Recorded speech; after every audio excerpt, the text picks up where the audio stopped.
Hi friends, மாயாச்சின்னு சீரியலேருந்து சூப்பரான ஒரு promo வந்திருக்கு. நம்ம அதை பற்றி தான் இந்த வீடியோக்குள்ளே நம்ம பார்க்க போகிறோம். வாங்க நம்ம வீடியோக்குள்ளே போகலாம்.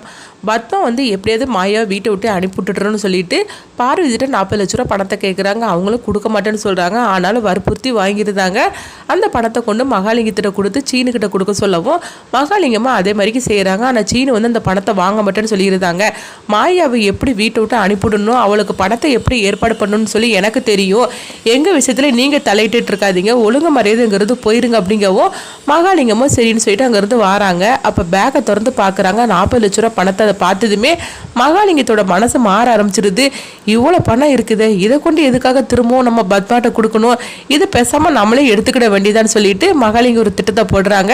அப்போ பத்மா கிட்ட ஃபோன் பண்ணி சொல்கிறாங்க, சீனு பணத்தை வாங்கலாம், அந்த பணத்தை நான் உங்கள்கிட்ட திருப்பி கொடுத்துருது அப்படிங்கவும் அப்போ பத்மாவும் சரி நானும் பார்வதி கோயிலுக்கு வந்துருந்தோம், அந்த பணத்தை கொண்டு கொடுத்துருங்க அப்படின்னு சொல்லவும் மகாலிங்கமும் சரி அப்படிங்கிறாங்க. ஃபோனை வச்சதுமே மகாலிங்க நினைக்கிறாங்க, நானாவது பணத்தை கொடுக்குறதாவது இப்போ நான் ஒரு திட்டத்தை போடுறேன் பாருங்க அப்படின்னு சொல்லிட்டு அவங்க நினைக்கவும் அப்போ பத்மாட்ட பார்வதி சொல்கிறாங்க, அப்படி சீனு பணத்தை வாங்க மாட்டேன்னு சொல்லிட்டானா, அதனால உங்கள் மாமா பணத்தை திருப்பி கொடுக்கறதுக்காக நம்மளை கோயில் வர சொல்லியிருக்கிறாரு, நம்ம கோயிலுக்கு போய் வாங்கிடலாம் அப்படிங்கவும் பார்வதி சரி அப்படின்னு சொல்லிட்டு பத்மாவும் பார்வதி கோயிலை காத்துட்டு இருக்கும்போது மகாலிங்க அங்கேருந்து கதறிட்டு ஓடி வராங்க. என்னங்க ஆச்சு அப்படிங்கும்போது ஐயோ சம்மந்தியம்மான்னு கேட்கும்போது என்ன சொல்லுங்க அப்படின்னு கேட்கவும் அதாவது பணத்தை என்கிட்ட திருடிட்டு போயிட்டான் அப்படிங்கிறாங்க. இது கிட்டதுமே பத்மாவுக்கு பார்வதிக்கு தூக்கி வரி போடுது. உடனே பார்வதி சொல்கிறாங்க, என்னம்மா சொல்கிறீங்க, பணத்தை காணலி அப்படிங்கும்போது ஆமாம் பார்வதி, நான் பணத்தை உங்கள்கிட்ட கொடுக்கறதுக்காக எடுத்துகிட்டு வந்தேன், ஆனால் என்கிட்ட ஒரு 2-3 பேர் திருடிட்டு போயிட்டாங்க, இப்போ என்ன பண்ணுறதுக்கோ தெரியல, நீ ஒன்றும் கவலைப்படாதம்மா, எப்படியா அந்த பணத்தை நான் அவங்ககிட்ட காப்பாற்றி வாங்கிட்டு வந்துடுது அப்படிங்கும்போது இப்படி சொன்னதுமே பார்வதி கதற ஆரம்பிச்சிருந்தாங்க. ஐயோ இந்த பணத்தை நான் தரமாட்டேன்னு உங்கள்கிட்ட எவ்வளோ தூரம் சொன்னேன், ஆனால் நீங்கள் தானே வற்புறுத்தி கேட்டீங்க, இப்போ பணத்தை தொலைச்சிட்டு நிற்கிறார, இப்போ 40 லட்ச ரூபா பணத்துக்கு நான் எங்கே போகிறதுக்கு அப்படின்னு சொல்லிட்டு பார்வதி அவங்க அழ ஆரம்பிச்சிருந்தாங்க. பத்மா சொல்கிறாங்க, பார்வதி கொஞ்சம் அழாத பார்வதி, கொஞ்சம் அமைதியாயிரு அப்படிங்கும்போது எப்படிங்க அமைதியாக இருக்க முடியும், 40 லட்ச ரூபா பணமாச்சே, இப்போ இவ்வளோ பணத்துக்கு நான் எங்கே போகிறதுக்கு, எடுத்துகிட்டு போனவன் திருப்பி கொண்டு தரவா போகிறான் அப்படின்னு சொல்லிக்கிட்டு பார்வதி அழ ஆரம்பிச்சிடவும் அப்போ மகாலிங்க சொல்கிறாங்க, பார்வதி நீ கவலைப்படாத பார்வதி, எப்படியாவது இந்த பணத்தை நான் வாங்கிட்டு வந்துடுறேன் அப்படின்னு சொல்லும் போது எங்கேருந்து வாங்குவீங்க, தூக்கிட்டு போனவங்க உங்கள்கிட்ட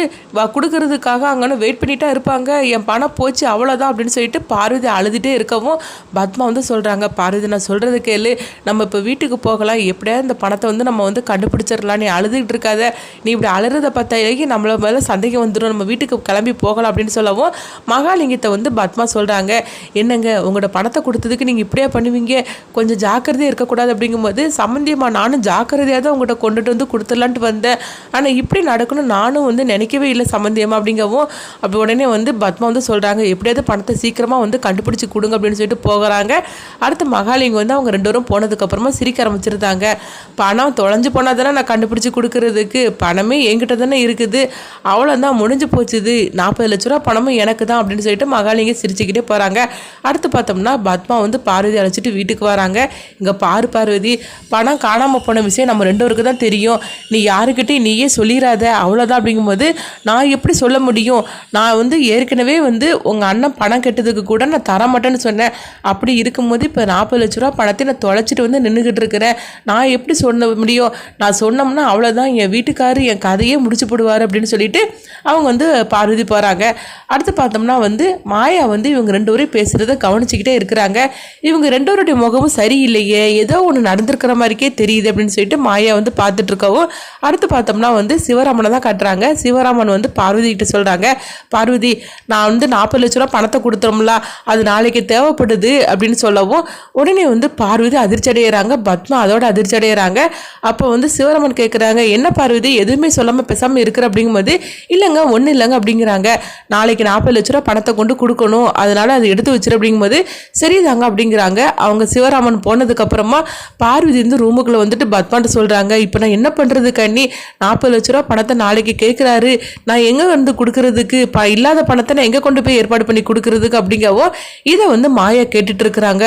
ஓஹோ 40 லட்ச ரூபா பணத்தை காணலையா, என்ன பண்ணியிருப்பாங்க அப்படின்னு சொல்லிட்டு மாயா கேட்டுட்டு இருக்கும்போது அப்போ பத்மாவும் பார்வதியும் பேசுறது எல்லாத்தையும் மாயா கேட்டிருந்தாங்க. மகாலிங்கத்திட்ட பணத்தை கொடுத்து சீனுக்கிட்ட கொடுத்து என்னை வந்து வீட்டை விட்டு அனுப்பிவிடுறதுக்கு இந்த பிளான்லாம் பண்ணியிருக்காங்களா? கடைசியில் பணத்தை காணலையா? எப்படி பணம் காணாமல் போயிருக்காது? அந்த மகாலிங்க தான் ஏதோ செய்திருப்பான் அப்படின்னு சொல்லிட்டு மாயாவுக்கு சந்தேகம் வருது. இப்போ அடுத்தது என்ன பண்ணலாம்? அந்த பணத்தை எப்படியாவது வந்து நம்ம வந்து மகாலிங்கத்திட்ட இருந்து நம்ம வாங்கணுமே, என்ன பண்ணலாம் அப்படின்னு சொல்லிட்டு மாயா ஒரு திட்டத்தை போட்டுட்டு இருக்கிறாங்க. இங்க பார்த்தோம்னா பத்மாவும் பார்வதியும் ரொம்பவே வந்து அதிர்ச்சியோட இருந்துட்டு இருக்கிறாங்க. அப்ப ஜானகி கேட்குறாங்க, என்னது அவங்க முகமே சரியில்லை, என்னாச்சு அப்படின்னு சொல்லவும் அப்போ மாயா வந்து ஜானகியை தனியாக அழைச்சிட்டு போய், பெரியம்மா இந்த மாதிரிக்கு பணத்தை காணலை, இவங்க 2 பேரும் இந்த மாதிரிலாம் பண்ணியிருக்காங்க அப்படிங்கவும், என்ன மாயா சொல்ற, 40 லட்ச ரூபா பணம் ஆச்சு அப்படின்னு ஜானகி சொல்லவும், ஆமாம் பெரியம்மா, அந்த மகாலிங்க தான் அந்த பணத்தை எடுத்து வச்சிருப்பான், எடுத்து வச்சுக்கிட்டு தொலைஞ்சு போச்சுன்னு சொல்லிட்டு இவங்ககிட்ட போய் சொல்லியிருப்பான், இவங்களும் அதை நம்பிட்டு வந்திருப்பாங்க அப்படிங்கவும், ஐயோ இப்போ என்ன பண்ணுறதுக்கு, இப்போ அந்த பணத்தை காணலைன்னு சொன்னால் சிவராமன் அவ்வளோதான், பார்வதியை அடித்து வீட்டை உடனே அனுப்பி விட்டுருவோம், இப்போ என்ன பண்ணுறதுக்கு அவ்வளோ பணத்துக்கு அப்படிங்கும்போது எப்படியாவது மகாலிங்கத்திட்டேருந்து அந்த பணத்தை வாங்க பார்க்கணும் அப்படின்னு மாயா வந்து ஜானகிட்ட சொல்லிட்டு இருக்கும்போது, அது எப்படி முடியும் அப்படிங்கிறாங்க. நீங்கள் ஒன்றும் கவலைப்படாதீங்க பெரியம்மா, நான் அதுக்கு ஒரு திட்டத்தை வச்சிருக்கிறேன் அப்படின்னு மாயா சொல்கிறாங்க. அடுத்த நாள் ஆனதுமே சிவராமன் வந்து அவங்க பார்வதி கிட்ட பணத்தை எடு அப்படின்னு சொல்லவும், பார்வதி வந்து எதுவுமே பேசாமல் அமைதியாக இருந்துட்டு இருக்கிறாங்க. என்ன பார்வதி, உங்ககிட்ட தான் சொல்லிட்டு இருக்கிறேன், பணத்தை கொண்டுட்டு வா, டைம் ஆகுது, நான் நேற்றுக்கே சொல்லணும்ல, பணத்தை பீரோவில் தானே வச்சிருக்கிறேன், எடுத்துட்டு வா அப்படிங்கவும் பார்வதி தயங்கி அவங்க வந்து நின்றுட்டு இருக்கிறாங்க. அப்போ பார்க்கும்போது மாயா ஒரு அதிரடியான ஒரு முடிவு எடுத்து அந்த பணத்தை கொண்டுட்டு வராங்க. இதை பார்த்ததுமே பத்மாவும் பார்வதி அதிர்ச்சி அடைகிறாங்க. எப்படி காணாமல் போன பணம் வந்து இவ கையில் எப்படி வந்துச்சு அப்படின்னு சொல்லிட்டு அவங்க 2 பேரும் அதிர்ச்சியோடு இருக்கும்போது இப்போ சிவராமன் கேட்குறாங்க, என்ன மாயா நீ பணத்தை எடுத்துட்டு வர அப்படிங்கும்போது, அதுக்கு மாயா என்ன சொல்ல போகிறாங்க, மகாலிங்கத்திட்ட இருந்து மாயா அந்த பணத்தை எப்படி காப்பாற்றி கொண்டுட்டு வந்தாங்க அப்படின்னு சொல்லி நம்மளே வெயிட் பண்ணி பார்க்கலாம்.